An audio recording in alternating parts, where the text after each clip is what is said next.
Madame, Monsieur, bonsoir. Bienvenue dans ce journal à la une de l'actualité. Tout un chef-d'œuvre pour faciliter la mission des pompiers civils. Un siège flambant neuf mis à leur disposition. L'édifice dispose de toutes les commodités modernes. Une salle est même dédiée au suivi en temps réel de toutes les situations d'urgence sur le territoire national. Inauguration faite par le ministre d'État, Téné Birahima Ouattara.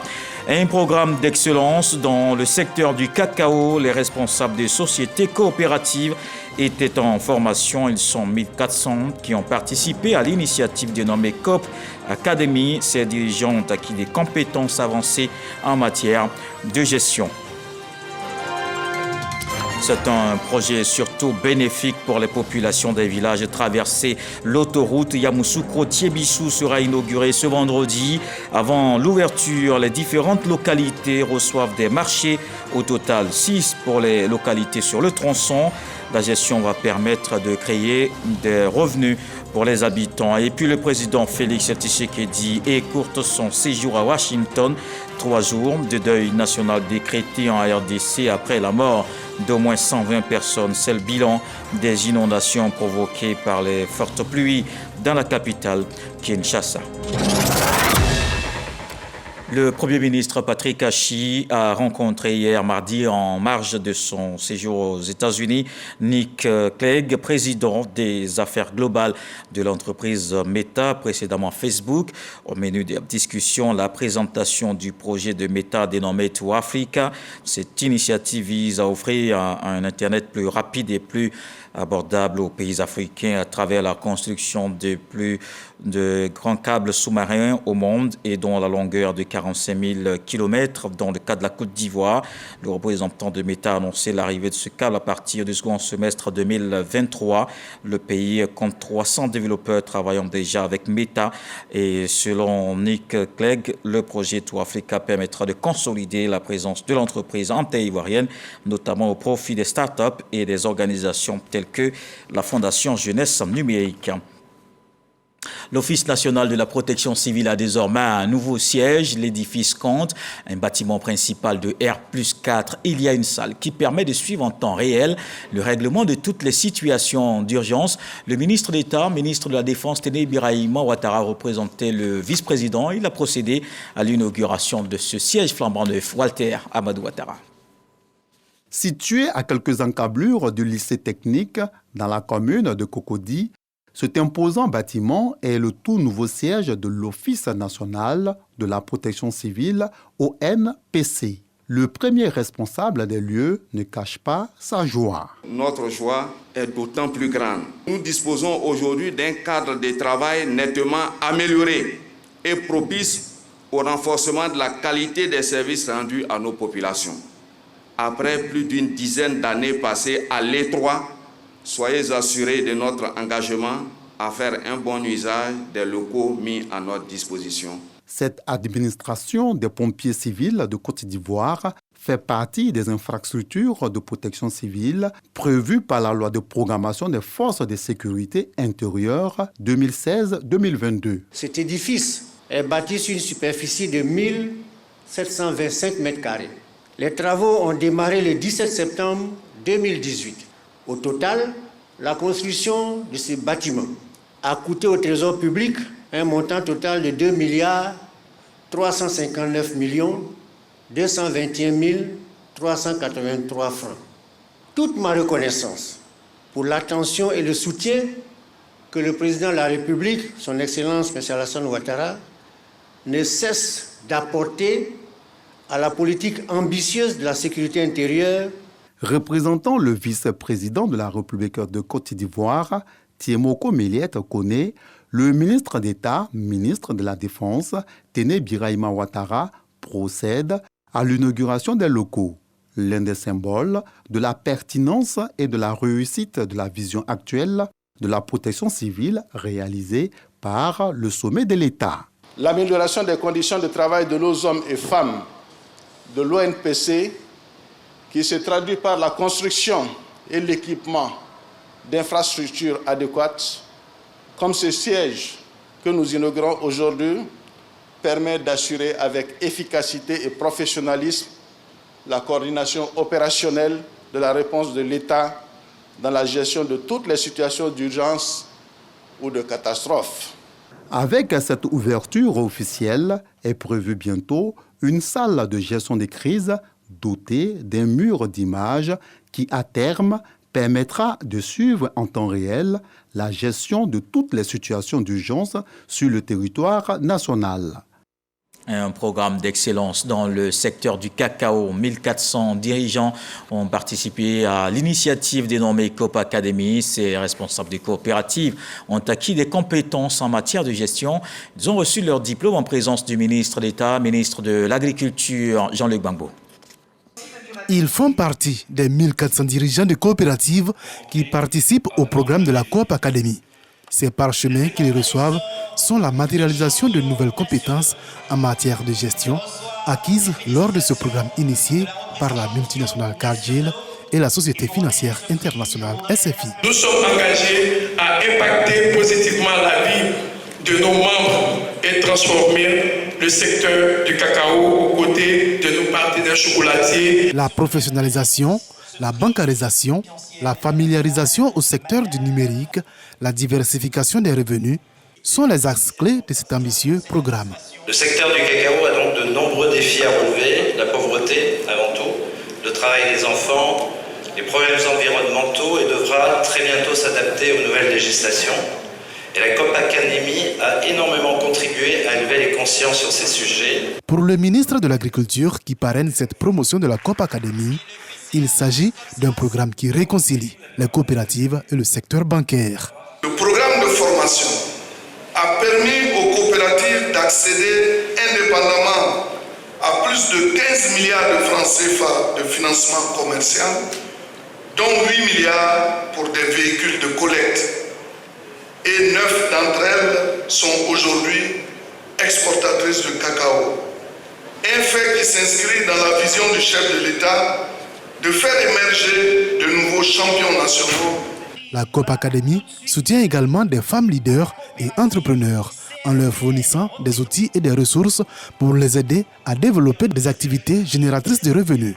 À ce jour, le volet inclusion financière de ce projet a permis de doter 25 000 agriculteurs de comptes bancaires ou de portefeuilles électroniques. À l'Assemblée nationale, la ministre de la Culture et de la Francophonie était devant les députés, membres de la Commission de la Recherche, de la Science, de la Technologie et l'Environnement. Françoise Remarque a présenté le projet de loi portant protection du patrimoine culturel national. Le texte vient renforcer les sanctions en cas de violation des mesures de protection. Moussa Konati. La Côte d'Ivoire veut renforcer ses actions de conservation de ses atouts et biens culturels. Pour atteindre cet objectif, le pays se dote d'un nouveau texte de loi sur la protection du patrimoine culturel national. Les innovations majeures que porte ce projet de loi sont le renforcement des mesures de protection du patrimoine culturel national, l'adaptation de la loi aux dispositions des instruments juridiques internationaux, le renforcement des dispositions relatives au patrimoine culturel immatériel, au patrimoine culturel subaquatique et à l'archéologie. Et enfin, le relèvement du niveau des sanctions en cas de violation des mesures de protection du patrimoine culturel national. Le projet de loi présenté par la ministre de la Culture et de la Francophonie, Françoise Remarque, est adopté à l'unanimité par les députés membres de la Commission de la Recherche, de la Science, de la Technologie et de l'Environnement. Cette loi est faite vraiment au profit de nos populations qui aujourd'hui sont celles qui détiennent aussi des biens, qu'ils soient matériels, qu'ils soient immatériels, qui souvent malheureusement sont parfois inconnus et qui peuvent être en voie de disparition. Dans son article 111, le projet de loi stipule que les personnes morales ou physiques détenant des biens archéologiques disposent d'un délai de 2 ans pour les mettre à la disposition de l'État. Je vous emmène voir dans la Chambre haute du Parlement. Le budget 2023 de l'État est à l'étape du Sénat. Après l'examen du projet de loi de finances présenté par le ministre du Budget, sous à présent le passage des membres du gouvernement. Chaque ministre va exposer le budget de son département devant les sénateurs. Le reportage de Kader Sogodogo.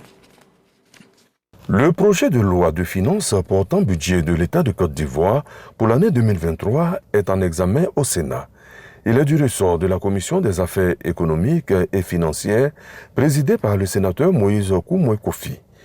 Le ministre du Budget et du portefeuille de l'État, Moussa Sanogo, en sa qualité d'émissaire du président de la République, dégage quelques grandes lignes de la mise en place de ce budget 2023. C'est un budget qui prend en compte les grandes lignes du plan national de développement 2021-2025, qui a mis l'accent sur, on va dire, 6 grands piliers, et les ressources en termes d'investissement s'articulent autour de ces 6 piliers qui vont donc de la transformation circulaire de notre économie à une Côte d'Ivoire plus solidaire, ainsi de suite, pour donc apporter des réponses. Et donc c'est sur cette base-là que des enveloppes budgétaires ont été définies pour l'ensemble des ministères, leur permettre donc de mener à bien leur mission. Tour à tour, les ministres vont se succéder. La diplomatie ouvre le bal. Plus de 117 milliards pour le ministère d'État, ministère des Affaires étrangères, de l'intégration africaine et de la diaspora. Le ministère délégué, 474 millions de francs CFA. Les 2 budgets ont été défendus par le ministre délégué Léon Adom Kakou, qui a mis en avant la vision d'une diplomatie ivoirienne en pleine reconstruction. Pour 2023, le ministère de la Construction, du Logement et de l'Urbanisme affiche plus de 91 milliards de francs CFA. Plan directeur, logements sociaux, documents, Bruno Nabagné-Koné a fait le grand déballage. Désengorgement des prisons, ouverture de nouvelles juridictions, modernisation de l'appareil judiciaire, Sanson Kambilé, garde des Sceaux, ministre de la Justice et des Droits de l'Homme, a un budget de plus de 104 milliards de francs CFA.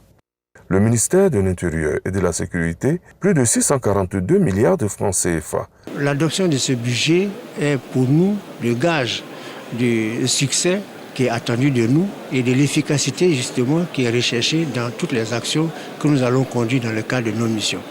Encore une fois, il faut s'attendre à ce que sur le plan sécuritaire, mais la situation s'améliore et que chaque citoyen qui vit sur nos territoires puisse vivre en paix, en sécurité et vaquer à ses occupations. Tous ces budgets ont été validés à l'unanimité par les sénateurs, membres de la Commission des affaires économiques et financières. On va rester dans la capitale politique. Ce vendredi, le vice-président de la République va procéder à la mise en service de l'autoroute Yamoussoukro-Tiébissou. Une bonne nouvelle pour les usagers et pour les villages situés sur le tronçon. Les populations ont reçu les clés de 6 marchés au total. La gestion va permettre de développer des activités génératrices de revenus. Mama Traoré. En partant de Yamoussoukro pour Boaké, circuler sur la nouvelle voie express donne déjà un avant-goût de la nouvelle autoroute qui mène désormais à Tiébissou. Avant sa mise en service officielle prévue ce vendredi, cet ouvrage se montre généreux et reconnaissant envers les populations qui lui ont offert hospitalité. Les 6 villages situés le long du tronçon autoroutier Yamoussoukro-Tiébissou sont chacun dotés d'un marché moderne érigé sur une aire aménagée avec des parkings. C'est une voie express. Donc, les véhicules n'ont pas droit à s'arrêter sur l'autoroute. Alors, donc, pour que nos mamans continuent à faire leur commerce, le gouvernement, à travers le ministère de l'équipement et de l'entretien routier, a initié de faire des marchés le long de l'autoroute, mais loin de l'autoroute, pour leur sécurité, pour qu'elles puissent exercer leur commerce en toute quiétude. Avec ce marché, nous allons les organiser, nous allons mettre des comités de gestion en place pour qu'ils soient désormais organisés pour se faire de l'argent. Ce mercredi, le village de Lolobo a reçu les clés de son marché flambant neuf. Comme les autres, il sera animé au quotidien par des femmes. Papa Lassane nous a donné une grande chose. Ça va, ça, on va vivre avec les enfants. En tout cas, je ne sais pas ce qu'il faut dire. Grand joie pour nous. Longue de temps 6,5 km, la nouvelle autoroute Yamoussoukro-Tiébissou a coûté plus de 82 milliards de francs CFA, montant cofinancé par l'État de Côte d'Ivoire et la Banque islamique de développement. Le district autonome d'Abidjan a effectué ce mercredi sa traditionnelle rentrée du Conseil. Le ministre-gouverneur Robert Begré-Mambé a fait le bilan des activités de l'exercice écoulé et parlé des perspectives. Il a surtout exhorté à la paix pour la poursuite des projets de développement. Issa Tionayo. Sur 79 conseillers, 74 ont répondu présent pour la traditionnelle cérémonie de rentrée du conseil du district autonome d'Abidjan. Occasion pour le ministre-gouverneur de dresser le bilan de l'exercice écoulé. En matière d'infrastructure, nous avons privilégié le désenclavement de toutes les zones qui sont aux extrêmes de la géographie du district d'Abidjan, c'est-à-dire les zones qui sont du côté de Benjerville, d'Agnaman et de Songon, pour un montant de plus de 45 milliards de francs CFA. Au cours des travaux, nous avons procédé à l'ouverture des voies, au bitumage des voies, à la réalisation de certains travaux électriques et de l'adduction d'eau. L'autonomisation des femmes, la réduction de la pauvreté et plusieurs autres projets structurants et futuristes sont au cœur des actions menées par le district d'Abidjan.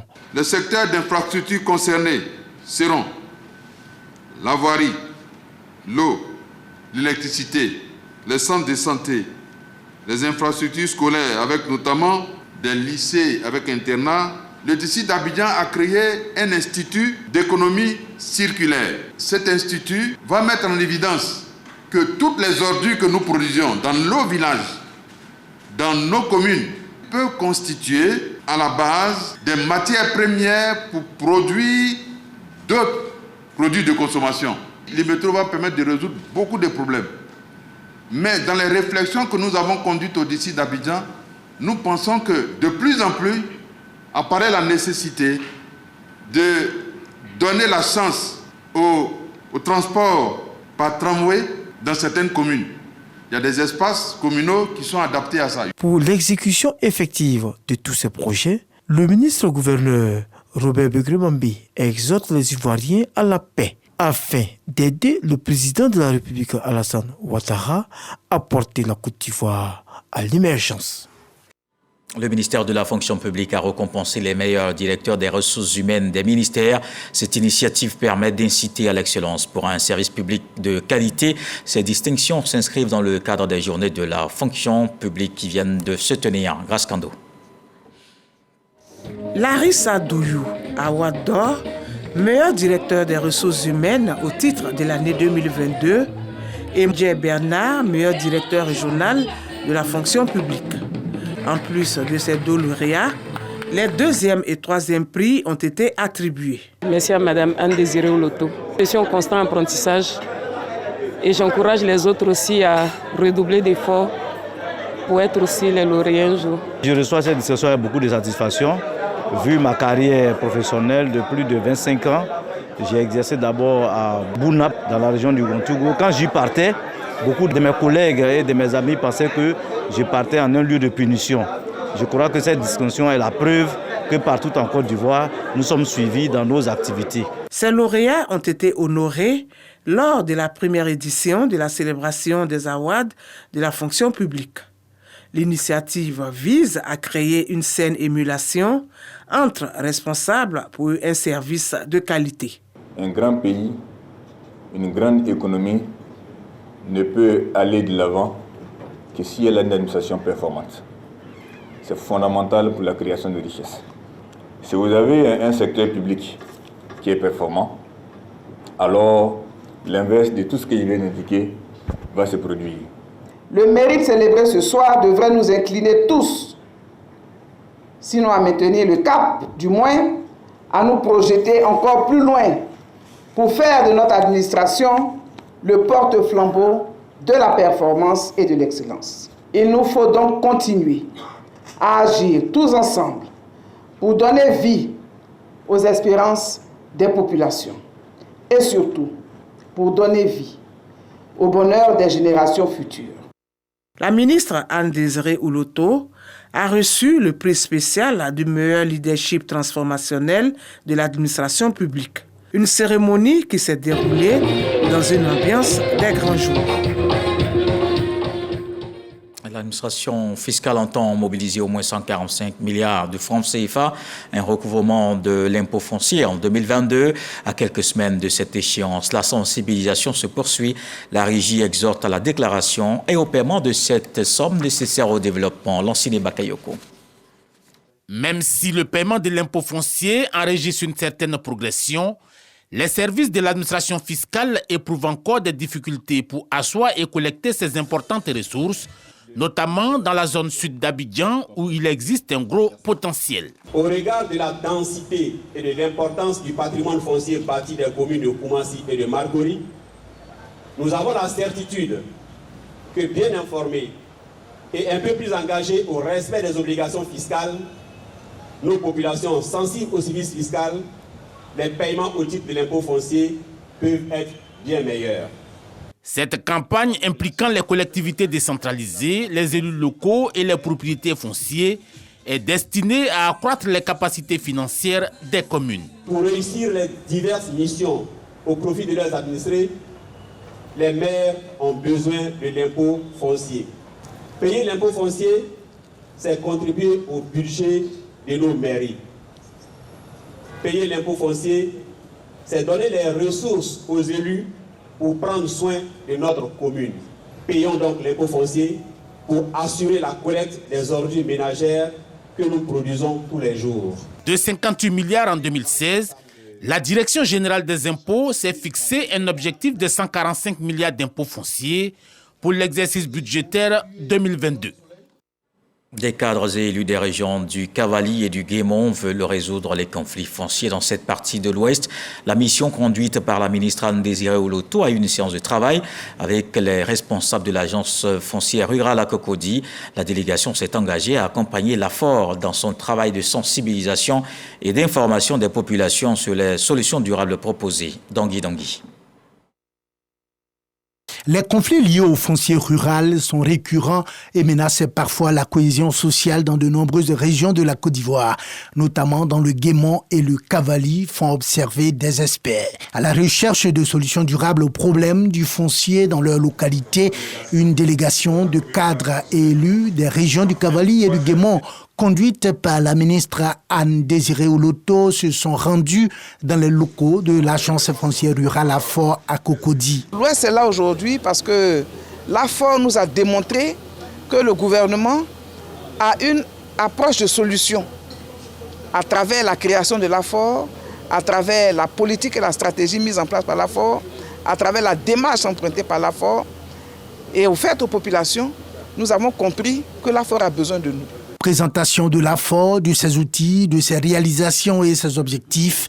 Questions-réponses. Bamba Cheikh Daniel et son équipe ont sensibilisé les membres de la délégation de ces deux régions sur les solutions possibles aux conflits fonciers. Nous sommes venus aujourd'hui pour dire à l'AFOR que nous voulons accompagner l'AFOR afin de faciliter donc la mise en œuvre de cette politique au niveau de nos deux régions. Le projet d'amélioration et de mise en œuvre de la politique foncière rurale de la Côte d'Ivoire, PAMOFOR, a donné des résultats satisfaisants selon des experts. La Banque mondiale et le gouvernement ivoirien ont donc conclu un accord pour un autre projet, à savoir le projet de renforcement de la sécurisation foncière rurale, PRESFOR, qui sera mis en œuvre dans 10 autres régions de la Côte d'Ivoire. Le ministre des Ressources animales et halieutiques est à Tokyo. Sidi Tchemoko Touré prend part au 14e comité du Fonds de la promotion durable de la pêche. C'est un cadre de recherche de solutions dans la gestion efficiente de la flore. Envoyé spécial au Japon, Eric Goré.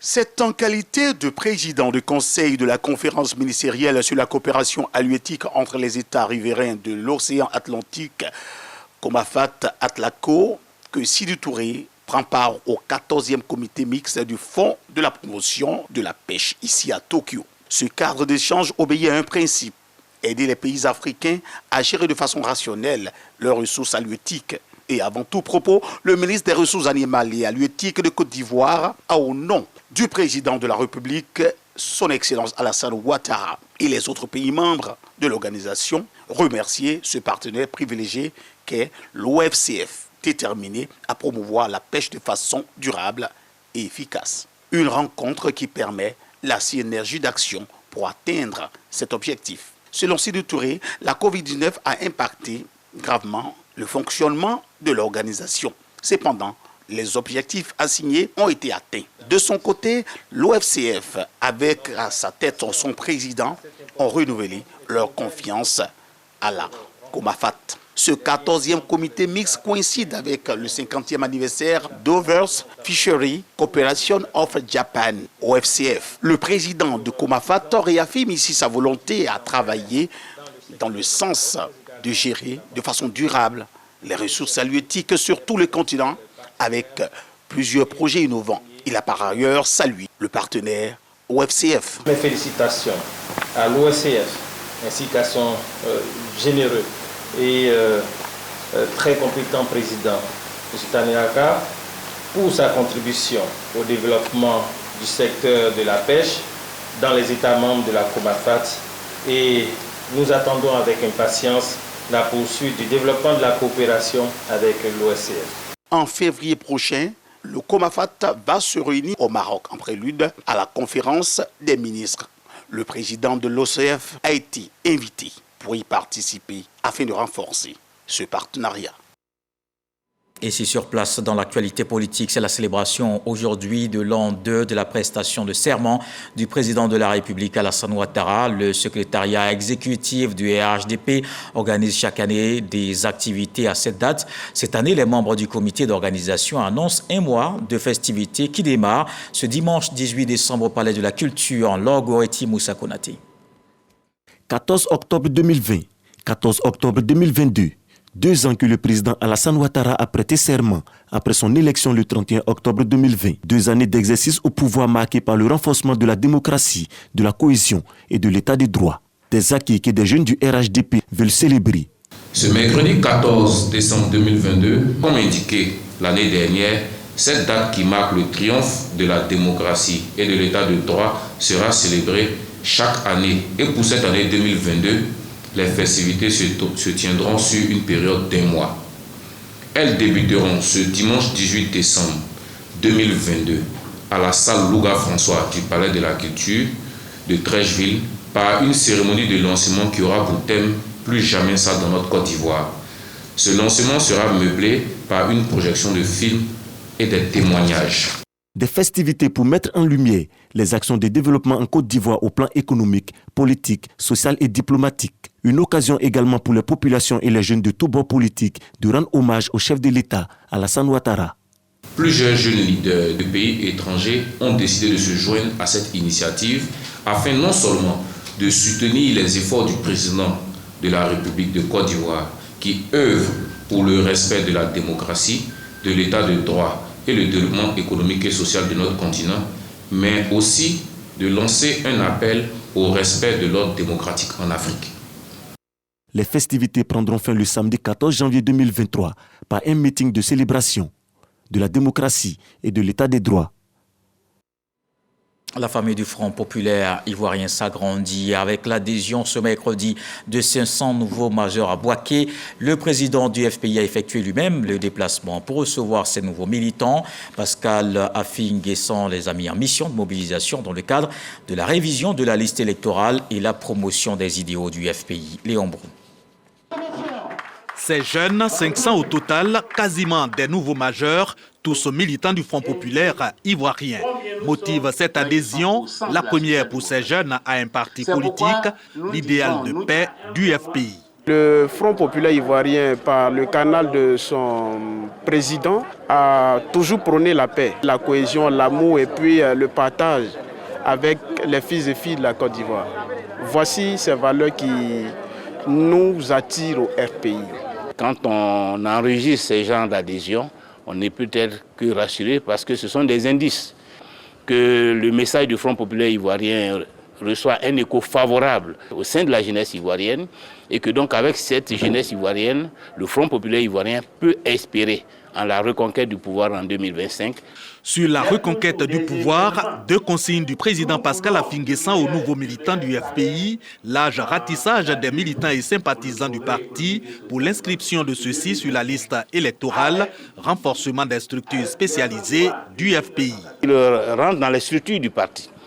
Parce qu'il ne s'agit pas seulement de travailler sur le terrain, il faut aussi épouser les valeurs, il faut propager les valeurs du Front populaire ivoirien. La reconquête du pouvoir passe par les élections, Et les élections signifient que les électeurs vont aux urnes. Il faut donc que les jeunes Ivoiriens soient massivement enrôlés pour qu'ils puissent massivement participer à ce choix décisif. Ce choix, c'est celui d'une Côte d'Ivoire d'émancipation, de bonheur et de progrès qui fonde l'idéal du FPI, toujours selon son président, et d'évoquer les projets de son parti. Pascal Affi-N'Guessan assure que chaque couche sociale y trouve pour son compte, comme pour mettre ces jeunes militants, tous issus du groupement des nouveaux majeurs de Côte d'Ivoire, en mission de sensibilisation sur la vision humaniste du Front populaire ivoirien. Dans le reste de l'actualité, en République démocratique du Congo, 3 jours de deuil national décrétés après la mort d'au moins 120 personnes. C'est le bilan des inondations provoquées par les fortes précipitations dans la capitale. Cette catastrophe est la plus meurtrière de ces 2 dernières décennies à Kinshasa. Plusieurs maisons, écoles et entreprises inondées par les rivières sorties de leur lit. Le président Félix Tshisekedi, qui est à Washington pour le sommet Afrique-États-Unis, a décidé d'écourter son séjour. Selon la présidence, il va regagner Kinshasa demain, jeudi. Et voilà qui met un terme à ce journal. Merci de l'avoir suivi. Retour de l'actualité, 23h. Ce soir, le sage nous apprend que parfois on fait appel aux dents pour délier ce qui a été attaché par les mains. Dieu le voulant, on se retrouve demain.